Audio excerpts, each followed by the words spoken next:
Hello students, welcome back to channel excel express. आज का हमारा टॉपिक है differing strands within the movement. Non cooperation Khilafat movement शुरू हुआ जनवरी 1921 में। तरह तरह के लोगों ने इसमें पार्टिसिपेट किया।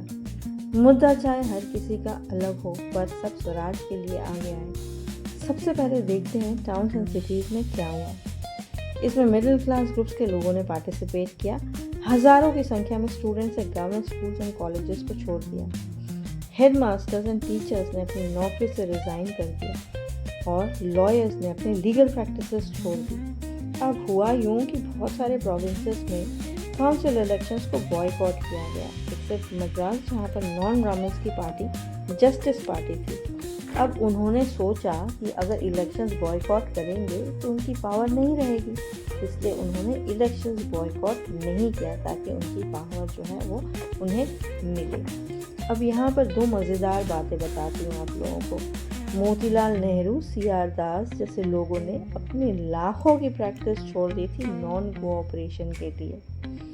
और दूसरी बात, लाला लाजपत राय के नेशनल कॉलेज लाहौर में भगत सिंह पढ़ते थे और ये कॉलेज नॉन कोऑपरेशन के बॉयकॉट की वजह से बना था। अब नॉन कोऑपरेशन का इकोनॉमिक इम्पैक्ट क्या था, क्या क्या मेजर्स नॉन कोऑपरेशन के अपनाए गए ताकि इंडियंस जो हैं वो ब्रिटिशर्स को कोऑपरेट ना करें। पहला था बॉयकॉट ऑफ फॉरेन गुड्स को बॉयकॉट किया गया। दूसरा, लिकर शॉप्स पर पिकेटेड, यानी कि शराब की दुकानों को घेराव किया गया और विदेशी कपड़ों या फॉरेन क्लॉथ को बॉनफायर बनाकर जलाया गया।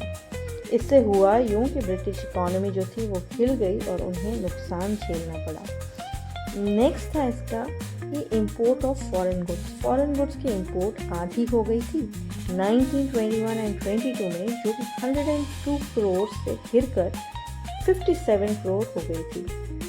नेक्स्ट पॉइंट था खादी को प्रमोट किया गया था। घर घर चरखा पहुंच चुका था।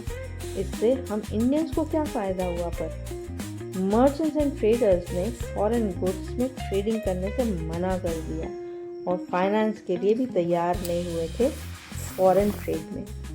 अब जैसे जैसे बॉयकॉट मूवमेंट स्प्रेड होता गया, लोगों ने फॉरेन गुड्स को त्यागना शुरू किया और मेक इन इंडिया गुड्स या होम प्रोड्यूस गुड्स का यूज़ शुरू किया, जिससे खादी की प्रोडक्शन बूम करने लगी और Indian textile mills and handlooms का प्रोडक्शन भी बढ़ने लगा।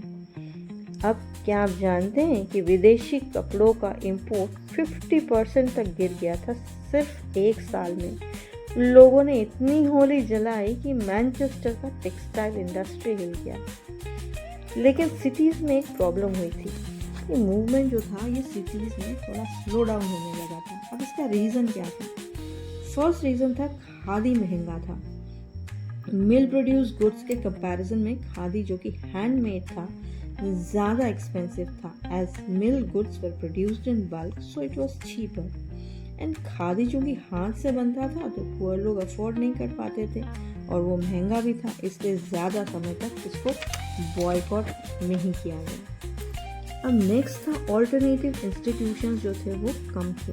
हमारे देश में इंडियन इंस्टीट्यूशंस, स्कूल्स, कॉलेजेस की भारी कमी थी और इस मूवमेंट को सक्सेसफुल होने में ऑल्टरनेट इंस्टीट्यूशंस इस्टेब्लिश करना था ताकि ब्रिटिश इंस्टीट्यूशंस को रिप्लेस किया जा सके, which was not possible in a short period of time obviously.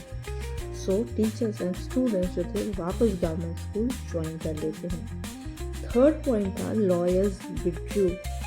Income नहीं होने की वजह से लॉयर्स भी धीरे धीरे कोर्ट्स वापस जाने लगे और इसी वजह से सिटीज़ एंड टाउन्स में मूवमेंट स्लो डाउन होता गया एंड मिडिल क्लास ग्रुप का जोश जो था वो धीरे धीरे कम होता दिखाई